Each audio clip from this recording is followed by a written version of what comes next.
Hello সবাইকে, তোমরা সবাই কেমন আছো? আশা করি সবাই ভালো আছো আর আমিও যথেষ্ট ভালো আছি।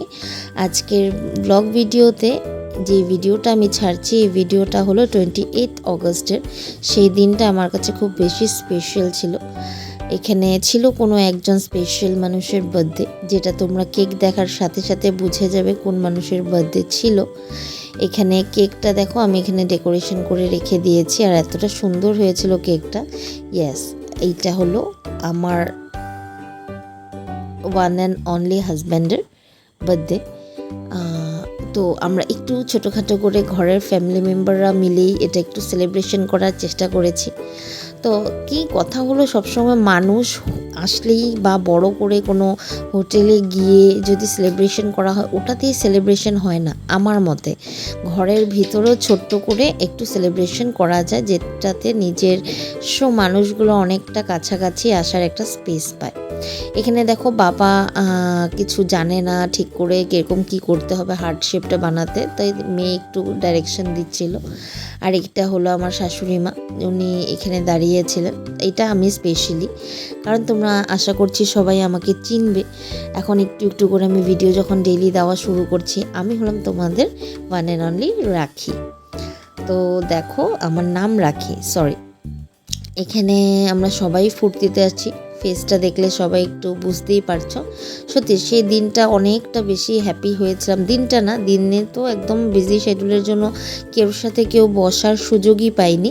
তবে রাত্রটাতে আমরা সব অ্যারেঞ্জমেন্ট করেছি, মানে আফটার স্কুল আসার পরে আমরা স্টার্ট করেছি আমাদের প্রিপারেশনগুলো। তো আমার মেয়ে হেল্প করেছে অনেকটা বেশি, সত্যি ও ঘরের অনেকটা গুছিয়ে গাছিয়ে সব ঠিক করেছে। এই বেলুন পিছনের বার্থডের এটা সব লেখাগুলো ওই মানে এসে করেছে, লাগিয়েছে। এখন এখানে দেখো আমরা বার্থডে কাটিং হচ্ছে, আর এখানে সবাই হ্যাপি বার্থডে গানটা করছিলাম। কিন্তু কথা হলো না, আমি হ্যাপি বার্থডে গানটা করার সময় যেহেতু এখানে অডিও দেওয়া হয়নি, তো তোমরা বুঝতে পারছো না। এখানে আমি প্রচণ্ড হাসছি, কারণ একটা ইনসিডেন্ট হয়েছিল তোমাদের সাথে বলি। গেল বছর যখন আমি ওর বার্থডে সেলিব্রেশন করছিলাম, তো হ্যাপি বার্থডে গানটা আমি আর আমার মেয়ে সুন্দর করে গাচ্ছিলাম। তো কি হয়েছে, যখন হ্যাপি বার্থডে বলে ডিয়ার বলে, আমরা তো কি বলি, ডিয়ার বলে কেউ নাম বলি বা যে যেটা রিলেশনে হয় তাই বলি। তো আমার মেয়ে বলছিল ডিয়ার পাপা। তো আমি ওর গানের তালে এরকম বেশি মিশে গেছিলাম যে আমিও মানে আমার হাজব্যান্ডকে ডিয়ার পাপা বলেই বলছিলাম। তো ওটার জন্য এই কথাটা মনে পড়ে গেছে। তো আমি ওখানে বলছিলাম যে মানে আমি এবার আর ডিয়ার বলবো না। তো ডিয়ার বলে মাঝখানে গ্যাপিংয়ের জায়গাটা আমি একটু স্কিপে করেছিলাম। তো তার জন্য আমার শাশুড়ি মাও হাসছিল, কারণ উনিও জানেন এই ইনসিডেন্টটা।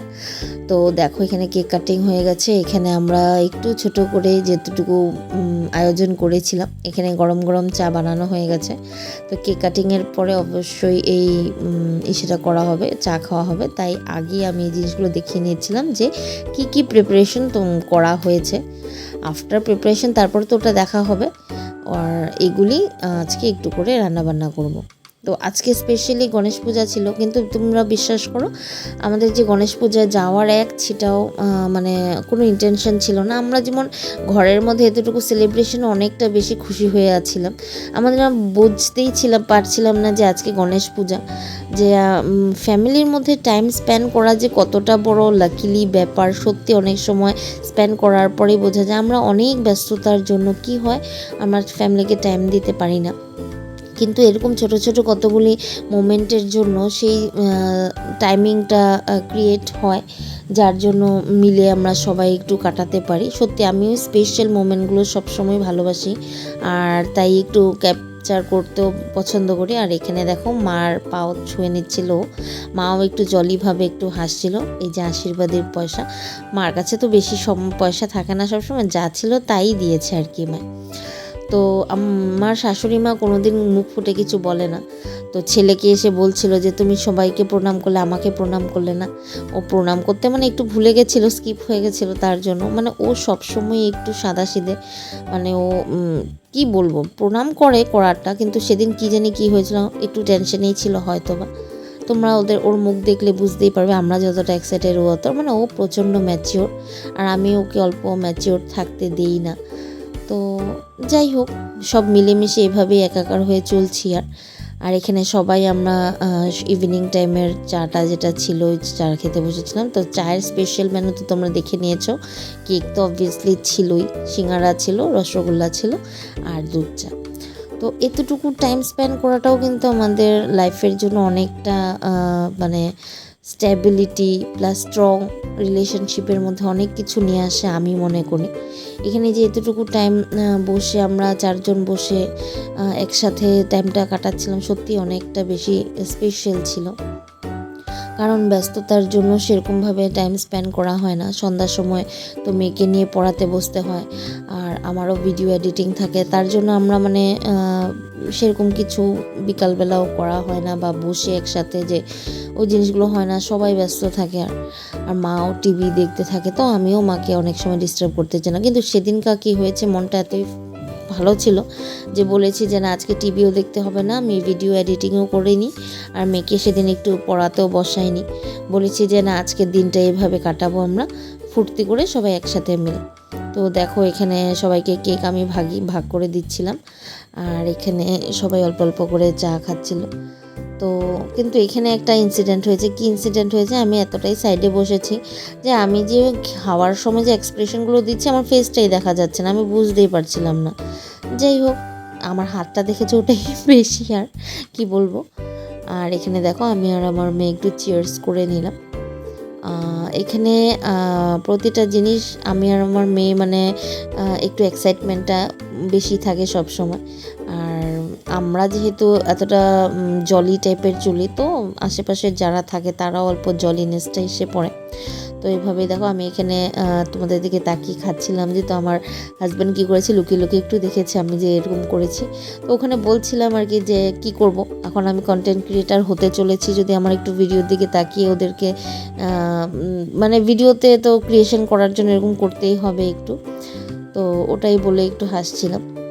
আর এখানে কি হয়েছে জানো, আমি না সিঙ্গারাটা একদম খেতে পারিনি, কারণ আমার প্রচণ্ড মুখে জ্বালা পোড়া আর গলাতে ব্যথা।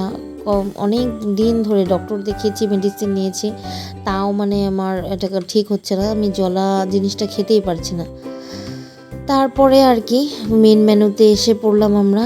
এখানে ছোট স্মল ভিডিওতে তোমরা দেখেছো যে আমি ফ্রাইড রাইস বানাচ্ছিলাম। তো এখানে সেদিনকের মেনু ছিল ফ্রাইড রাইস, একটু চানার ডাল, আর একটু মাংস চিকেন ছিল, আর ছিল দই। এগুলি দিয়ে আমরা এসে করেছি। আর এখানে আমার মেয়ে একটু একা একা ফুর্তি করছিল, নাচছিল, তো ও লজ্জা পাচ্ছিল। আমি বললাম যে দে না, একটু উঠাই তোকে এই ভিডিওটা, তুই একটু ডান্স কর। ও ডান্স ভালোবাসে, অনেকটা বেশি ভালোবাসে, তার জন্য ও সবসময় ডান্সের সঙ্গে জড়িত হয়ে থাকতে চায়। আর এখানে দেখো, মাংসের আলু ভেজে নিয়েছি, আর এখানে মাংসের প্রিপারেশনটা আমি ম্যারিনেট করে অনেকক্ষণ হয়েছে রেখে নিয়েছি। আর এখানে আমি রান্নার ভিডিওগুলো পুরোটা শেয়ার করিনি, আমি ছোট মিনি ভ্লগসে এগুলো শেয়ার করবো বলে ভেবেছি, তাই একটু একটু অ্যাড করেছি এখানে কি করে হয়েছে। আর এখানে জানো, আমার শরীরটা এতটাই খারাপ লাগছিল সারাদিনের টায়ার্ডনেসের পরে, যে আমার চোখ মুখে দেখলেই তোমরা বুঝতে পারবে যে আমার আর কিছু ভালো লাগছিল না। তখন রাত্র কটা বাজে জানো, তখন রাত্র বাজে 10টা। আর আমার মানে শরীরটা এতই খারাপ লাগছিল, সারাদিনের তো এক স্কুলের ধকল থাকি, তার উপর দিয়ে আবার এসে এতটা প্রিপারেশন করা, বাজারে যাওয়া, বহুত মানে টাফেস্ট একটা ম্যাটার হয়ে যায়। কিন্তু স্পেশাল ডেতে তো আর শরীর খারাপ বললে ভালো লাগে না, কারণ আমাদের সবারই কর্তব্য যে বাইরে যারা জব করি আমরা, বাইরে টাইমটা জবে যতটুকু টাইম দিই তার 50% টাইম ঘরে এসেও দিতে হয় মানুষগুলোকে, কারণ ওরাও অনেকটা আশা করে বসে থাকে। তো আমাদের থেকে যদি অনেক সময় অবহেলিত বা অন্যরকম একটা টোনের কথা শুনতে পায়, ওদেরও অবভিয়াসলি মনটা খারাপ লাগে। তার জন্যই আমি অনেক সময় যতটুকু চেষ্টা করি স্ট্রেসটাকে একটু দূর করে রেখে আমি সবার সাথে ভালো করে চলতে চেষ্টা করি বা বলতে চেষ্টা করি। কিন্তু কি হয় বলো তো, অনেক সময় সংসারে থাকতে থাকতে এগুলো অনেক সময় হয় না, স্ট্রেস লেভেলটা আমাদেরও হাই হয়ে যায়। এখানে দেখো, চানার ডালটা আমি ওকে বাড়ছিলাম, তো বার্থডে যার তার জন্য আমি এমনিও বার্থডে বলে না, আগ যেটা হয় রান্নার পরে ওই জিনিসটা আমি ওর নামেই বেড়ে রাখি আগে। আমার ভালো লাগে না ওই জিনিসটা যে অন্য কেউ এটা নিয়ে নে। হ্যাঁ, মা বয়স্ক বড়, কিন্তু মাও চায় না যে তার ছেলের আগে মা খাক করে, ওর জন্য আমিও আর মাকে দেওয়ার সেই অভ্যাসটা হয়ে ওঠেনি। কারণ মা সেরকম কোনো দিনই আমি সেরকম হ্যাবিট দেখিনি যে রান্নাবান্না করে বা কিছু একটা বানালে আগে খেয়ে ফেলবে। আমরা যখন ঘরে আসি তখনই মা আমাদেরকে দিয়ে তারপরেই খায়, লাগলে অনেকটা দেরি হলেও কোনো ম্যাটার করে না মার জন্য।